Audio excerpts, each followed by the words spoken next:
There are so many things that I wish that I knew sooner than I did. And yet, you can never really look at anything and think, of course, when I start out brand new, a beginner, a novice, I'm going to know things. And even if you knew them, even if somebody told you them, many of them we have to learn. We have to appreciate the growing pains before we can actually take them really in and apply them. I'm Deborah Atkinson. You're listening to She Means Fitness Business. It's a division of Voice for Fitness. And at Voice for Fitness, we know you want to be an inspirational example to midlife women if you're listening to this podcast. And in order to do that, you got to have a profitable health and fitness coaching business. And the problem is often a lack of clients or a lack of charging them what you're worth, which can make you feel uncertain about whether you can really succeed. We believe you deserve consistent, dependable revenue from clients you love. And I understand exactly how it feels because I have been there myself, which is why I now train fitness pros internationally. Here's how I do it. Number one, I help you get more clients right away, predictably. Number two, I help you make more profit by really examining what are you offering and how are you pricing it. And number three, we celebrate your growth, but mostly make sure you're creating freedom because that's really what we want. We want the freedom of time and freedom of money. So book a call. But in the meantime, I want you to get your health and fitness professionals guide. It's a scorecard. It's a business scorecard. So you can take your own self-assessment. You walk through this and you know exactly where you have holes to grow your business that you can take action on. So you can stop feeling like your dream is slipping away while other less qualified and less heart-centered coaches make sales and get clients. And instead, you can easily create your revenue and build it by $5,000 a month in your first 90 days. If you're already there, how does increasing your revenue by 25% by this end of this year? All right, let's dive into this episode. Literally, this is several things that I wish that I knew earlier. And I started out thinking, okay, there's five. And then I started listing them and I'm like, oh no, there's probably seven. And actually, I'm only stopping with seven. There are so many more. And there's one that I'm going to share in an upcoming podcast based on a week away from my business that I learned things doing that I would had never have imagined that I could get out of a week away from actually spending on the business. So, good news for that. But let's dive in. These are the things that I wish I knew sooner than I did. Number one, it's about them and not about you. Marketing, emails, speaking would have all gone so much better sooner had I realized this was constantly the truth. Heck, I'm teaching at the university would have gone better because that too is really marketing and selling. From the minute students set foot into a classroom to the minute they turn in the final exam, it's marketing and sales when you're teaching at a university because you're selling whatever it is that you're teaching and you're trying to get attention. So that's how they're paying you. And then it's they're successful and then you're successful if that's the case. The second thing that I can dive into on this one, so this isn't number two yet, this still is about them, not you, is when I was training on a regular basis, a daily basis, about 20 personal trainers. And before that, it was fitness instructors. But when I was coaching them, and often we were trying to help them speak in front of more people, get used to doing a presentation or just presenting to an audience of one and meeting them. Eye contact, even when you didn't have a good day yourself or you feel like you've got a breakout. How can you make eye contact? I mean, we needed to teach trainers that. And had I been able to get the message through that it's about them and not about you, people who were really shy in front of the camera, who had to do a dozen takes in order to be able to do a 1 to 2 minute video, or people who struggled to get just the basic demonstration cues out simply because they were so very shy or so very nervous and so very wrapped up in what will people think. Had I been able to teach and relay this message, this makes it so much easier for you and I when we get out of our own ego. This is not about what anybody thinks about you or what they think, like, who you are. Who do you think you are? We worry that people are saying that even when they're not, because let's face it, they're all worried about who's saying that about them. We unfortunately have a lot of ego in our contemporary lives. And I'm not saying you, I'm saying we, and including myself in that. It's an ego check all the time. Are the things that I'm nervous about, I mean, I think we think that means we're really humble, if we're self conscious. And we think the people who get up there and they can stand up and they're proud and they're loud and they have a big voice and strong, that they're just extra confident and they have something that we don't. But honestly, some of those people have just tapped into, look, if not now, when? And if not me, then who? And you get to a certain point, and maybe it's because you're in your late 50s or you're approaching 60. Speaking for myself, you finally figure out, look, um, this is the third and fourth quarter here. I better get my act together because I have things that I wanted to do and I don't know when I think I'm going to start them, but it better be now.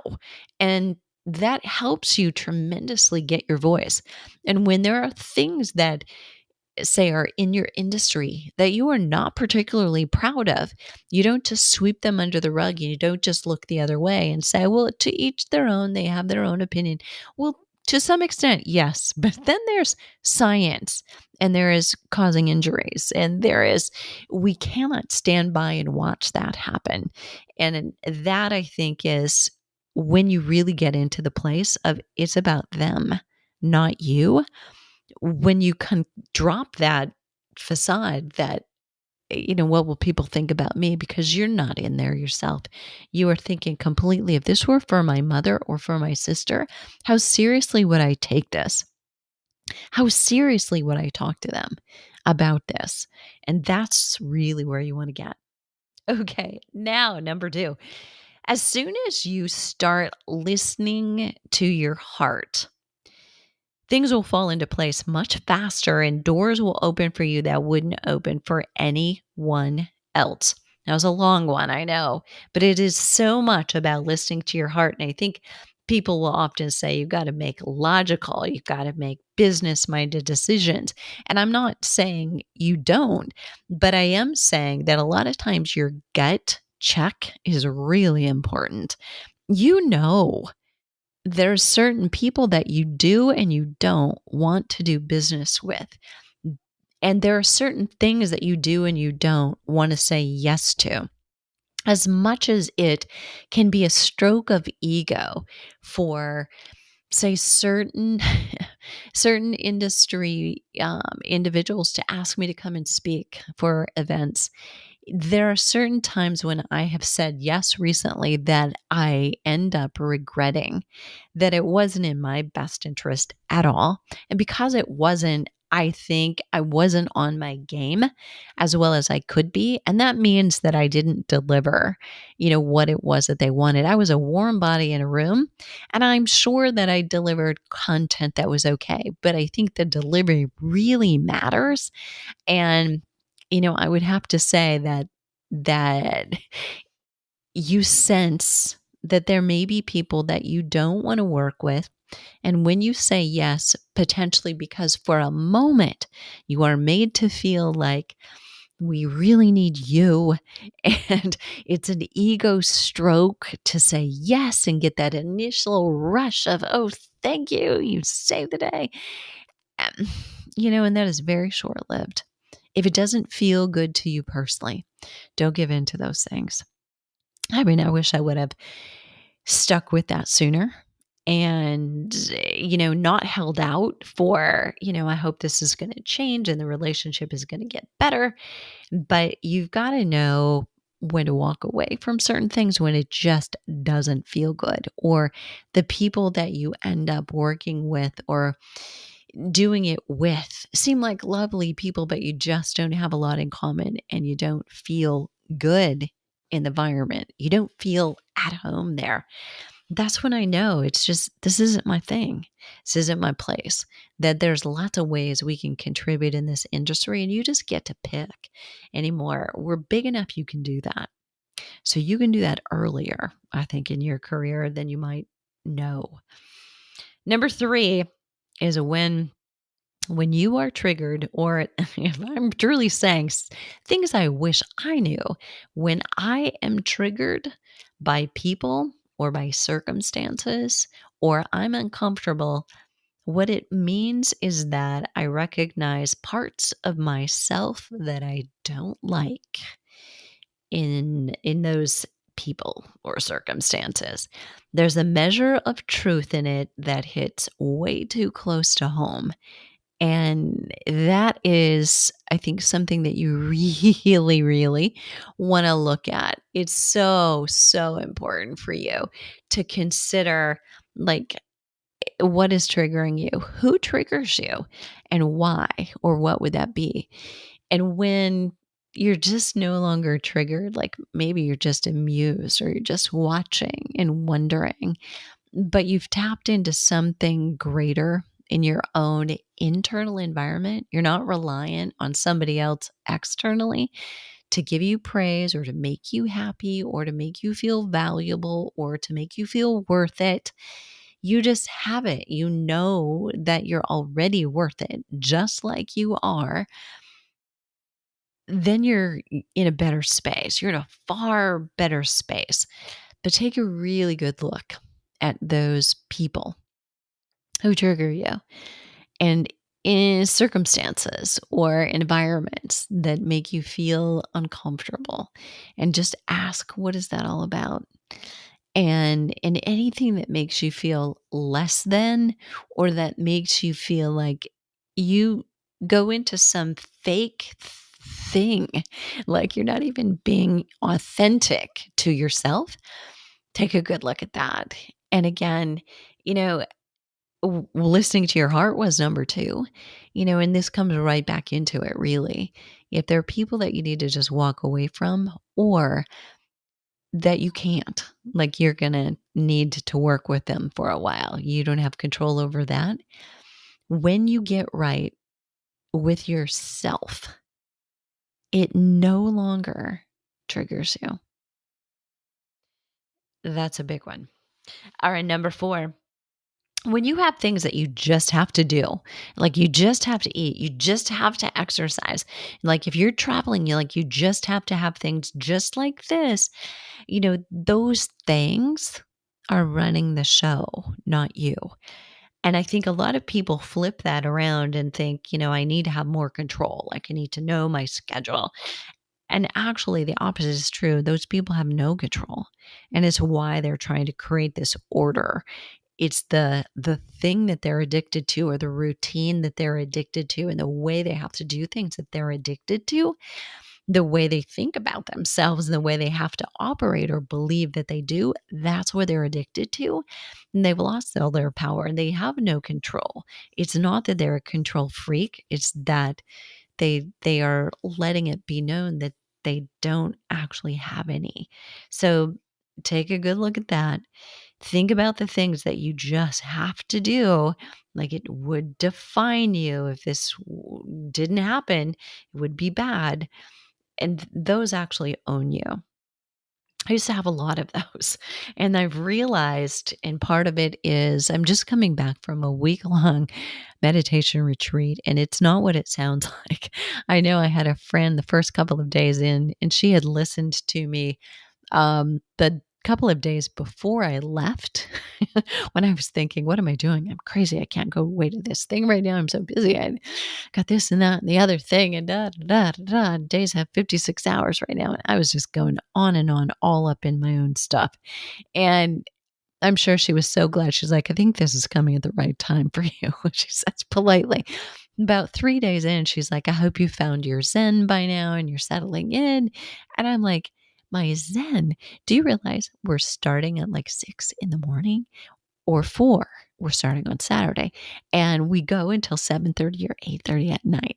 This is not like camp. Like this is intense. And she's like, "Oh, that's not what I imagined for you." But, I'm coming away from it and because they didn't really tell us the schedule, which I was like, they tell you when you're checking in and they tell you when it's over 7 days later, like a Sunday at 2.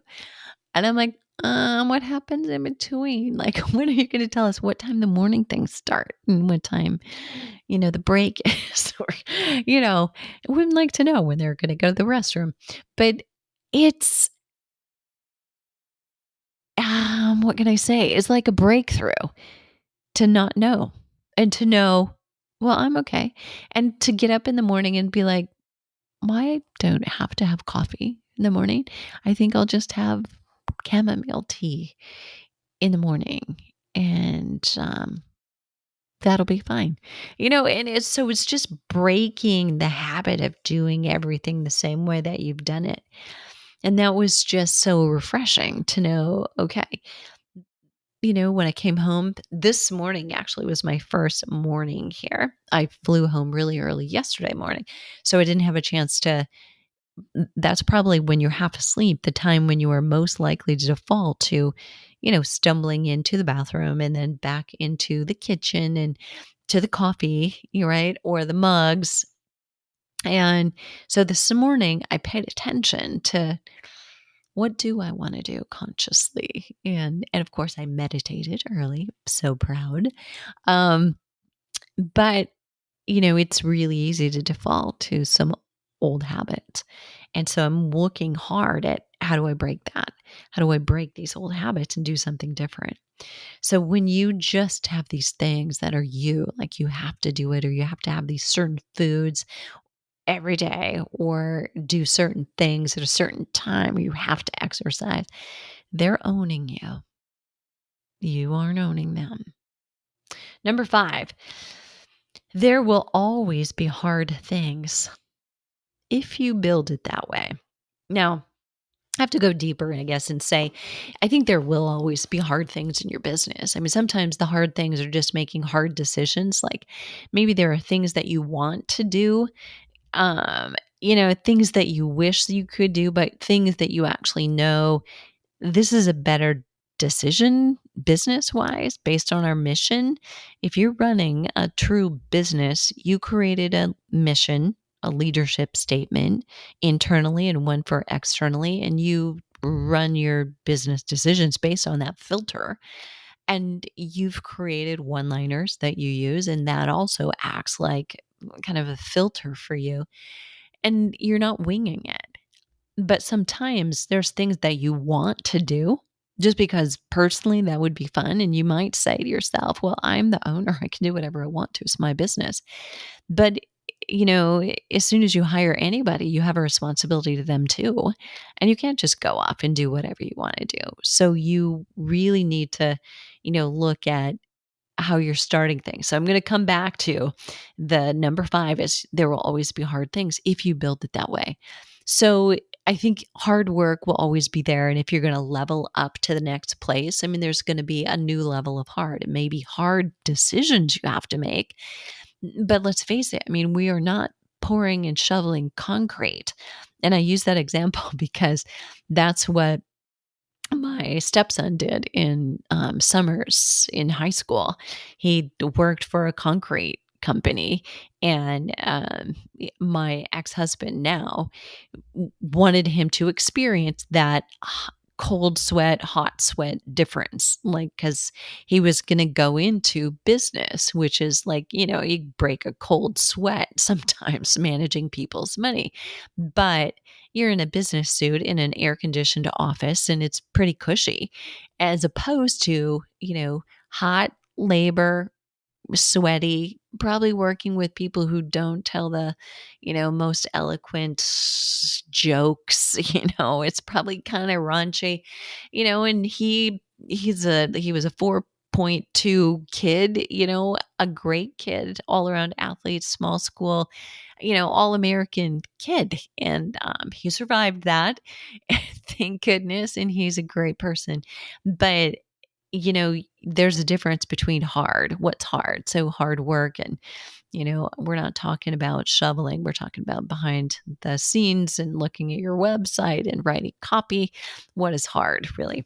But I think looking at things from the standpoint of, don't build it so it's so hard.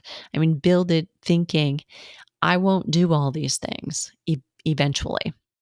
And what will the first thing be that I give away, so that you're building systems, not that you get attached to, or that you start thinking, I'm the only person who can do it like this. And I know I made quite a few of those mistakes, and I held on for a really long time to wearing a lot of hats at the beginning, just to kind of cover all my bases, because really small businesses do that. And it's a great idea for you to do every job in your business, to know it inside and out, create the SOP, we call them standard operating procedure in our business, and oversee it so that you're teaching it to somebody else in a way that they can repeat what you do, and maybe even do it better, because they're going to do it over and over and over and specialize in it and only do that. But don't make it hard, such that you have to work 14 and 16-hour days, because you're no good to anybody if you're doing that, and you're no fun, and you got to be fun. Work should be fun. So you want to start with the idea that there are things that only you can do, and identify them, and then identify the first things that you can hand off to somebody else for the freedom that you want, really, from actually running your own business. This is a must. And then sometimes this is where people paint themselves into a corner.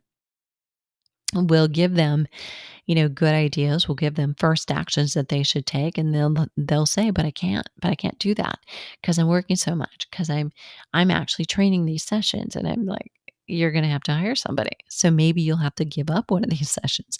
You'll have to cut back so that you can move forward, at a much more accelerated speed. But temporarily, you have to set the time aside, and he wouldn't do it. So my guess is he's probably still right where we left him. But you want to start in advance, thinking about the business that you will have, and your thoughts about the business you will have will change, and that's okay. But you've got to get clear. Look at some other businesses, some other business owners. How do they run it? What parts do they do? What parts don't they do? What's their typical day like? Do you want yours to be like that?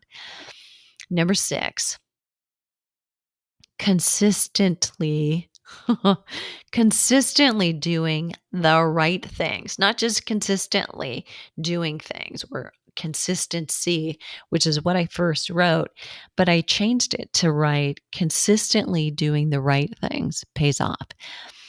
I was slow and I was steady, and I was in a mastermind, and I've got some longevity in the mastermind because I'm a very loyal person. So when I'm with someone who's helping me tremendously grow my business, and it continues to grow, I continue to be wowed, I am going to stick around. And once I stop growing, and once I stop creating relationships that I enjoy, I'm probably, it's time for me to go and grow elsewhere.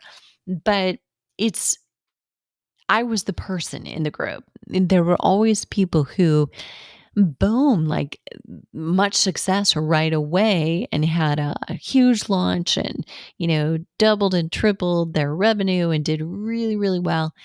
And then there's slow and steady wins the race, and people like me who, continue to grow over time, put out great content, answer questions, give great customer service, just be present, be present, be present, be high quality, be consistent, be reliable. And that was me. So my YouTube channel is, I don't know what, like up to 165,000 or getting close organically. I mean, so this isn't paid advertising. I'm not advertising to grow it. I'm not even advertising to the audience, actually. It's all organic. And, that is just out of consistency. So if you just consistently post good content that helps people, you will grow and grow your reach. And that's an important thing to consider in today's life where everything can be paid advertising, pay to play. Not that there's not that as well, but if you don't start, doing the right things or identifying them, you know, you will wish later that you had. So if you're looking for the shortcut, and by the way, consistently posting consistently on Instagram or TikTok is really not what we're talking about. I know a lot of people say, well, content is dead, or you don't have to post any content. You can grow your business. I think unless you are a brand or you are a celebrity brand and people actually already know you, it's going to be hard for you to do this. You really need to have that anchor, which sets you apart at the credible authority that you are. If you got those degrees and those certifications and the expertise. So, you know, identify first the right things and then consistently choose the ones that feel like a good fit for you. Like for me, teaching was, where I came from, teaching at a university level. And of course, we'll teach one-on-one or teaching groups or both. So there was that too. But I felt always really strongly about video allows you to be seen, your nuances, whether people love them or hate them, you end up attracting and repelling both, and you should. If you don't, like you're not repelling anybody, you're trying too hard to be everybody's friend. And people actually are going to probably like to watch you, but they're not going to buy from you because you're probably not asking and not asking strongly enough. You're doing it more like an apology, and that's embarrassing. It's embarrassing to your customer, honestly, for you. You don't want that. So it's really important that you identify these things that are the right things, but then also that are in your alley that you like. Can you see yourself doing them? I mean, do you like to write? Do you like to speak like in a podcast? Do you like to do video? And you can do video podcasts, but video might be more in terms of demonstrating kinds of videos. Those are going really well on YouTube, for instance, even on short form. But you want to stick with search engines for the most power. Okay, so far, do any of these I wish I knew sooner items resonate with you? I have just one more to share in this batch. Number 7, you truly have to be willing to invest in yourself if you expect anybody else to invest in you. I would say it's taken me a little while to get to this point, but back in 2016, it was a gamble for me to pay $20,000 to join a mastermind, and that was the price then. Is 2023, just saying.